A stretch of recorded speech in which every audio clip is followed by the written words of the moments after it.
நீங்க இரவும் பகலும் வேதத்தை தியானிச்சீங்கன்னா you will walk like the word of God, you will act like the word of God, you will see like the word of God.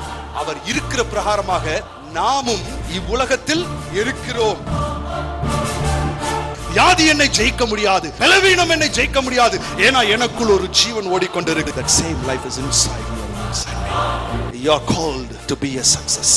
ஏனா the spirit of success is inside of you. Hallelujah.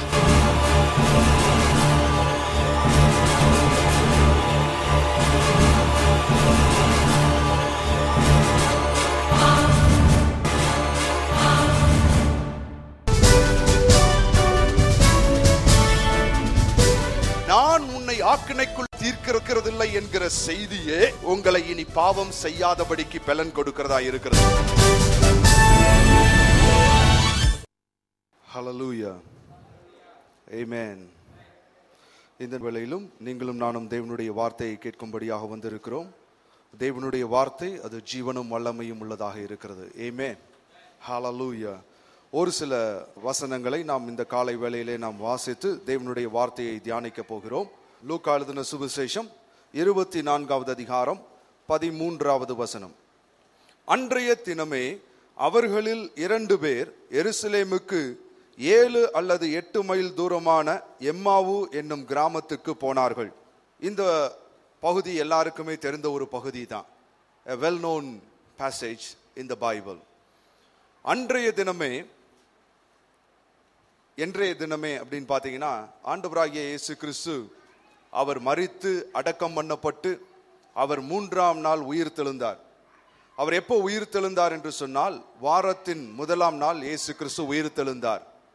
அப்ப அந்த வாரத்தின் முதலாம் நாள் இயேசு கிறிஸ்து உயிர் தெழுந்த பொழுது கல்லறைக்கு போன சில ஸ்திரீகள் அவர்கள் திரும்ப வந்து இயேசு அங்கே காணப்படவில்லை என்று சொன்ன செய்தி கேட்ட அதே நாளன்று தான் அன்றைய தினமே அவர்களில் 2 பேர் எருசலேமுக்கு 7 அல்லது 8 மைல் தூரமான எம்மாவு என்னும் கிராமத்துக்கு போனார்கள். போகையில் இந்த வர்த்தமானங்கள் யாவையும் குறித்து அவர்கள் ஒருவரோடு ஒருவர் பேசிக் கொண்டார்கள். இப்படி அவர்கள் பேசி சம்பாஷித்து கொண்டிருக்கையில் இயேசு தாமே சேர்ந்து அவர்களுடனே கூட நடந்து போனார். அந்த நாட்கள்ல ஒரு ஊர்ல இருந்து ஒரு ஊருக்கு அவர்கள் பிரயாணப்பட்டு போகும் பொழுது ஜனங்கள் கூட்டமாகத்தான் அவர்கள் பயணப்பட்டு போவார்கள். அப்ப வேற ஒரு ஆளு தனியா நடந்து போகும் பொழுது இவர்களோடு வந்து சேர்ந்து கொண்டா, ஏன் என்னோட சேர்ந்து நடந்து வரன்னு கேட்க மாட்டாங்க.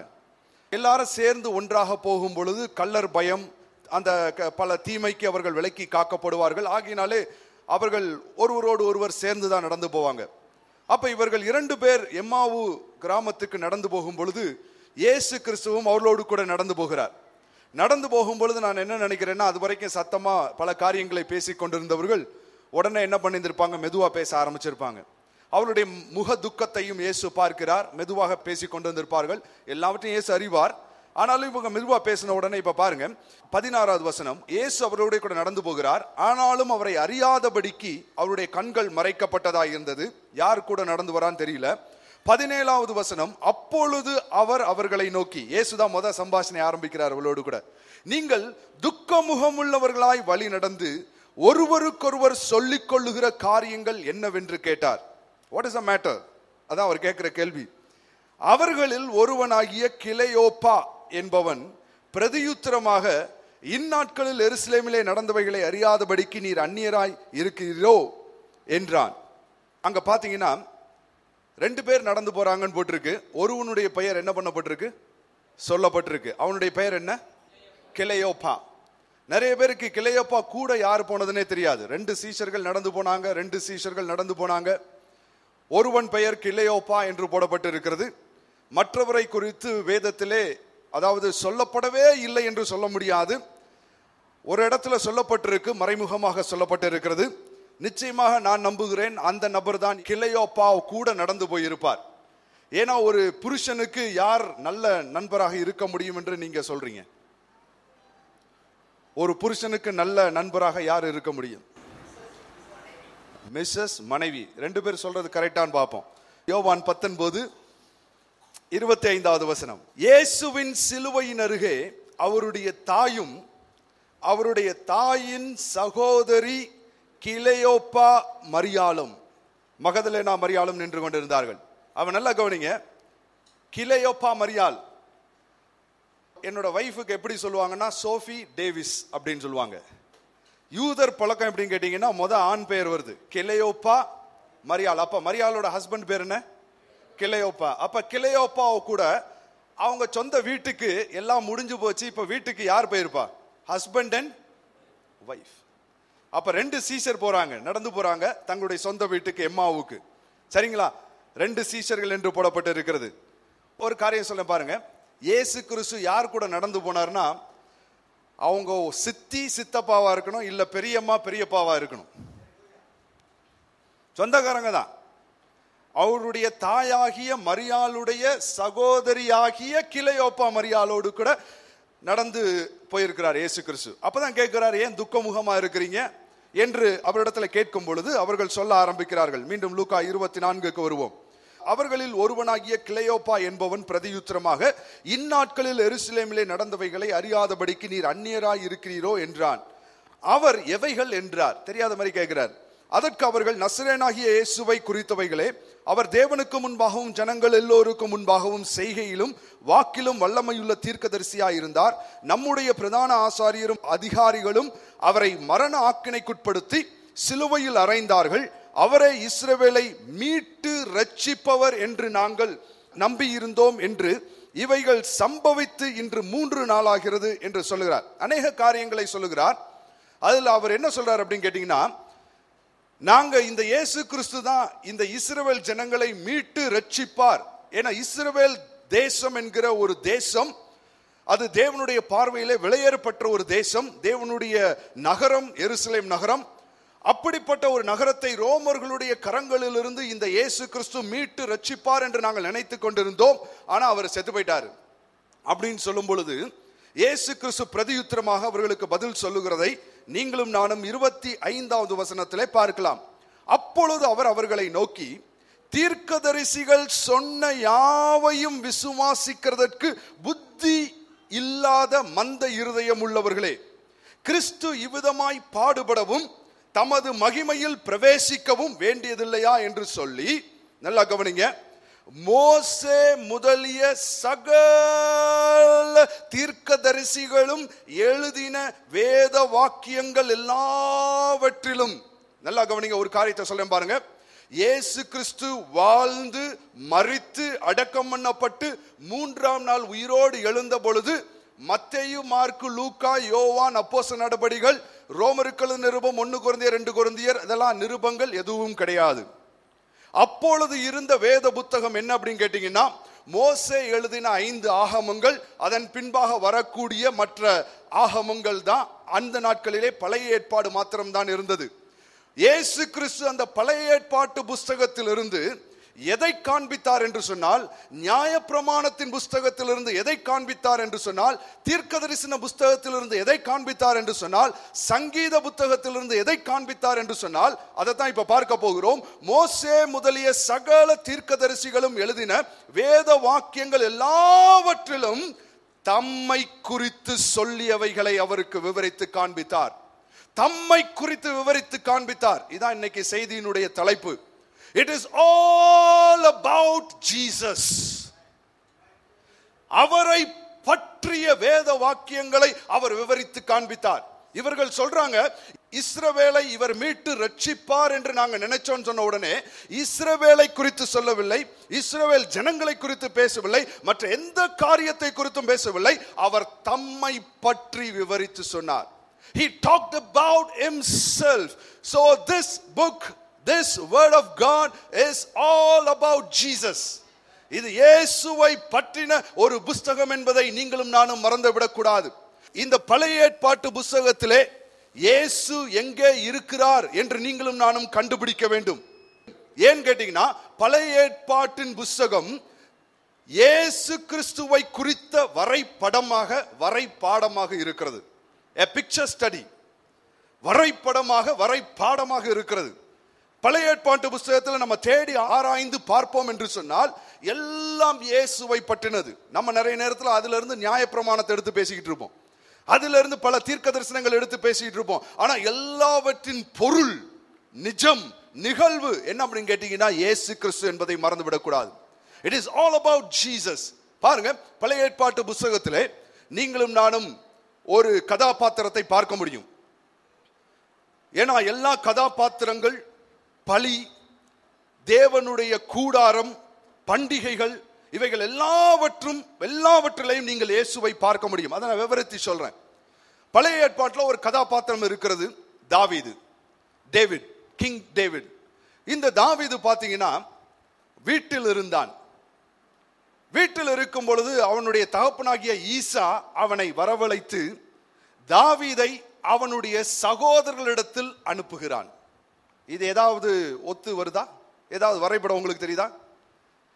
தாவீது ஈசாவோடு தகப்பனுடைய வீட்டில் இருந்தான்.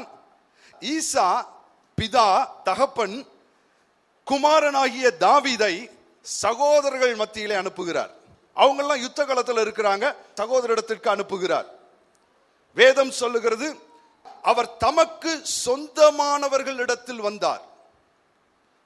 யோவான் எழுதின சுவிசேஷம் 1வது அதிகாரத்தில் அதை வாசிக்கலாம். அவர் தமக்கு சொந்தமானவரிடத்தில் வந்தார், ஆனால் சொந்தமானவர்களை என்ன பண்ணவில்லை? அவரை ஏற்றுக்கொள்ளவில்லை.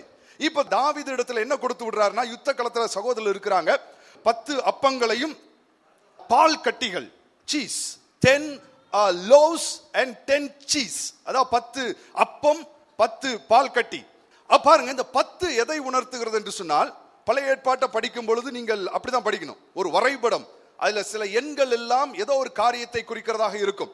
அப்ப 10 என்று சொல்லும் பொழுது அது எதை குறிக்கிறது என்று சொன்னால் 10 கற்பனைகளை குறிக்கிறது. about the 10 commandments. 10 கட்டளைகள். யோசிச்சு பாருங்க, மோசே அங்கே மலையிலிருந்து 40 நாள் இரவும் பகலும் உபவாசித்து விட்டு 10 கற்பனைகளை, கற்பலகைகளை 2 கையிலையும் எடுத்துக்கொண்டு அவன் அந்த மலையிலிருந்து இறங்கி வருகிறான், 2 கையிலையும். இங்க தாவீது என்ன அப்படின்னு கேட்டீங்கன்னா 10 அப்பங்களையும் 10 பால் கட்டிகளையும் 2 கைகளில் எடுத்துட்டு போயிருந்திருப்பான். உணவுப் பொருட்களை, நன்மைகளை தன்னுடைய சகோதர இடத்துல எடுத்துட்டு போயிருப்பான். இயேசு கிறிஸ்துவும் 10 கற்பனைகளை எடுத்துட்டு வரல.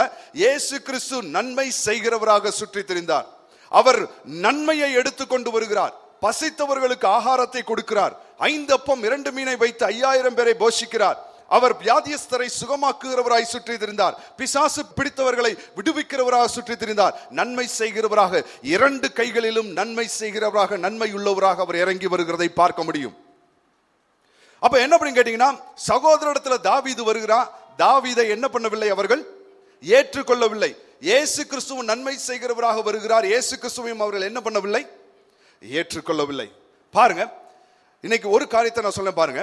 இயேசு கிறிஸ்து எப்படி வந்தார்னா, யோவான் எழுதின சுவிசேஷம் 1வது அதிகாரம் 17வது வசனம். எப்படி எனில் நியாயப்பிரமாணம் மோசேயின் மூலமா என்ன பண்ணப்பட்டது?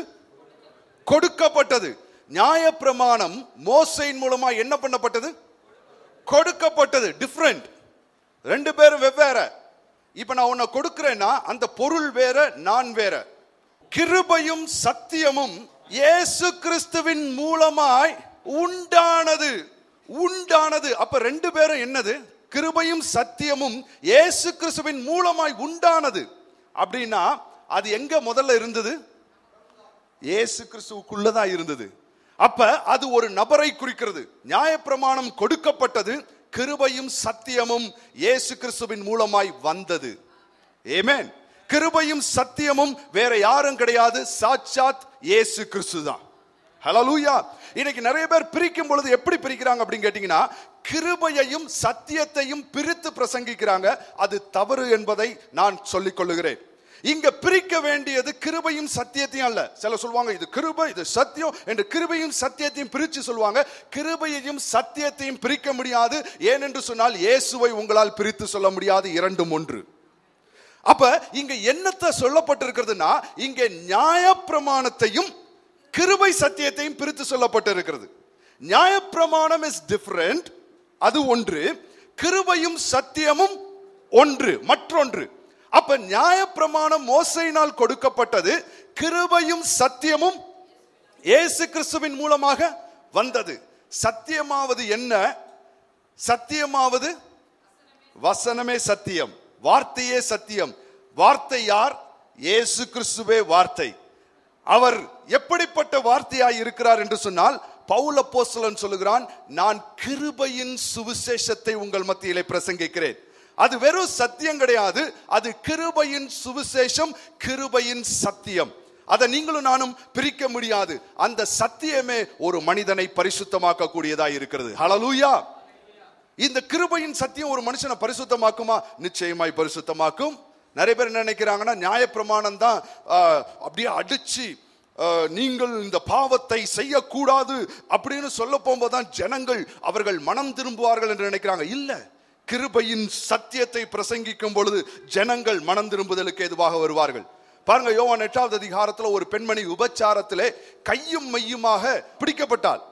இந்த பெண்மணி ஒரு உபச்சாரி கிடையாது. இந்த பெண்மணி உபச்சாரத்தில் பிடிபட்டவள் அப்படின்னு சொன்னா ஒரு குடும்ப பெண்ணாக கூட இருக்கலாம், உபச்சாரத்தில் ஈடுபட்டவளாய் இருக்கலாம். அப்ப அவளை கையும் மையுமாக பிடித்து கொண்டு வந்து வேதபாரகரும் பரிசேயரும் இயேசுவின் முன்பாக நிறுத்துகிறார்கள். இயேசு கிறிஸ்து தரையிலே எழுதி கொண்டிருக்கிறார்.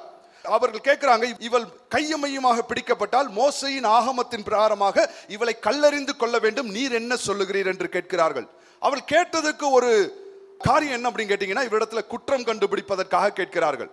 அப்ப இயேசு சொல்றாரு, திருப்பி அவளுடைய கட்டாயத்தின் நிமித்தமாய் நிமிர்ந்து பார்த்து சொல்றாரு, உங்களில் பாவம் இல்லாதவன் முதலாவது கல்லெறிய கடவன் அப்படின்னு சொல்லிட்டு திருப்பி எழுதுறார்.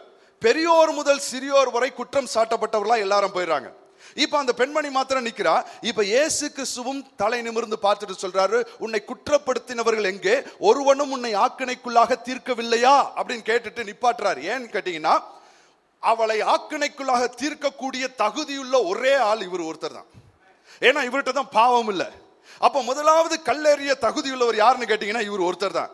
இவர் தலை நிமிர்ந்து பார்த்துட்டு, உன்னை யாரும் குற்றம் சாட்டவில்லையா, உன்னை ஆக்கினைக்குள்ளாக தீர்க்கிறவர்கள் எங்கேன்னு கேட்டுட்டு இவர் சொல்றாரு, நானும் உன்னை ஆக்கினைக்குள்ளாக என்ன தீர்க்கவில்லை. அப்படிதான் நான் ரொம்ப நாளா நினைச்சுக்கிட்டு இருந்தேன். நானும் உன்னை ஆக்கினைக்குள்ளாக தீர்க்கவில்லைன்னு நான் நினைச்சுக்கிட்டு இருந்தேன். அங்க பைபிள்ல மிக தெளிவாக போட்டிருக்குது, நானும் உன்னை ஆக்கினைக்குள்ளாக தீர்க்கிறதில்லை. தீர்க்கிறதில்லைக்கும் தீர்க்கவில்லைக்கும் பெரிய வித்தியாசம் இருக்கு. தீர்க்கவில்லைனா இப்ப செஞ்ச பாவம் வரைக்கும் நான் உன்னை தீர்க்கல, ஆனா நாளைக்கு செஞ்சேன்னா தீர்த்துருவேன். ஆக்கினைக்குள்ளாக தீர்க்கவில்லைன்னு சொல்லல, நான் உன்னை ஆக்கினைக்குள்ளாக தீர்க்கிறதில்லை. அப்படின்னா என்றென்றைக்கு நானும் உன்னை ஆக்கினைக்குள்ளாக தீர்க்கும்படியாக வரவில்லை. இந்த உலகத்தை ஆக்கினைக்குள்ளாக தீர்க்கும்படி நான் வராமல் ரட்சிக்கப்படும்படி வந்தார். ஆமென். அவர் ஆக்கினைக்குள்ளாக தீர்க்கும்படியாக வரல. அவர் சொல்ல, நான் ஆக்கினைக்குள்ளாக தீர்க்கிறதில்லை, நீ போ, இனி பாவம் செய்யாதே. பாருங்க, நம்ம என்ன சொல்லுவோம்னா, நீ பாவம் செய்யாதே, அப்ப தேவன் உன்னை ஆக்கினைக்குள்ளாக தீர்க்க மாட்டார் என்று நம்ம பிரசங்கிப்போம். ஆனா இயேசு சொல்றாரு, நான் இனி உன்னை ஆக்கினைக்குள்ளாக தீர்க்கிறதில்லை, நீ போ, இனி பாவம் செய்யாதே. நல்லா கவனிங்க, நம்ம ஃபர்ஸ்ட் எதை சொல்லுவோமோ அதை அவர் செகண்ட் கொண்டு போயிட்டாரு. நம்ம எதை செகண்ட் சொல்லுவோமோ அதை அவர் ஃபர்ஸ்ட் கொண்டு வராரு. நான் உன்னை ஆக்கினைக்குள்ளாக தீர்க்கிறதில்லை, நீ போ, இனி பாவம் செய்யாதே. ஒரு காரியத்தை சொல்றேன் பாருங்க, நான் உன்னை ஆக்கினைக்குள்ளாக தீர்க்கிறதில்லை என்கிற செய்தியே உங்களை இனி பாவம் செய்யாதபடிக்கு பலன் கொடுக்கிறதா இருக்கிறது. ஐயோ நான் ஆண்டவர் தண்டிச்சிட்டா, ஐயோ நான் அந்த தப்பு பண்ணிட்டேனே, நான் இப்படி பண்ணிட்டேனே. நேற்று ஒரு ஸ்டூடெண்ட்டை பார்த்தேன், பைபிள் காலேஜ் ஸ்டூடெண்ட். அவர் சொன்னார், பிரதர் நான் ஒரு தப்பு பண்ணிக்கிட்டே இருக்கிறேன் பிரதர் அப்படி சொன்னார். நான் ஒன்று சொன்னேன், நீங்கள் ஆக்கினைக்குள்ளாக தீர்க்கப்படுகிறதில்லை. அவர் சொன்னாரு, இல்ல பிரதர் நான் ஒவ்வொரு தடையும் அதை செய்யும் பொழுது இதை கூட என்னால கண்ட்ரோல் பண்ண முடியலையேன்னு என்ன. நான் சொன்னேன், அது நினைக்க நினைக்க நினைக்க நீங்க தப்பு பண்ணிக்கிட்டே தான் இருப்பீங்க, நீங்க தோல்வி விட்டு கொண்டே தான் இருப்பீங்க. ஏன்னா நான் எப்படியாவது நிக்கணும் சுயத்தில் நிக்கிற வரைக்கும் நிற்க முடியாது. அந்த ஆக்கினை தீர்ப்பு என்ன பண்ணுனா உங்களை தேவனை விட்டு தூர தூர தூர கொண்டு போய் கொண்டே இருக்கும். அவர் என்னை ஆக்கினைக்குள்ளாக தீர்க்கவில்லை என்று நீங்க நினைச்சு வாங்க, அப்பொழுது நீங்கள் பாவத்தை ஜெயித்து விடலாம் என்று சொன்னேன். இதுதான் சத்தியம். இயேசு அதான் காண்பிக்கிறார். கிருபையும் சத்தியமும் இணைந்து அங்கே செயல்படுகிறதை பார்க்கிறோம்.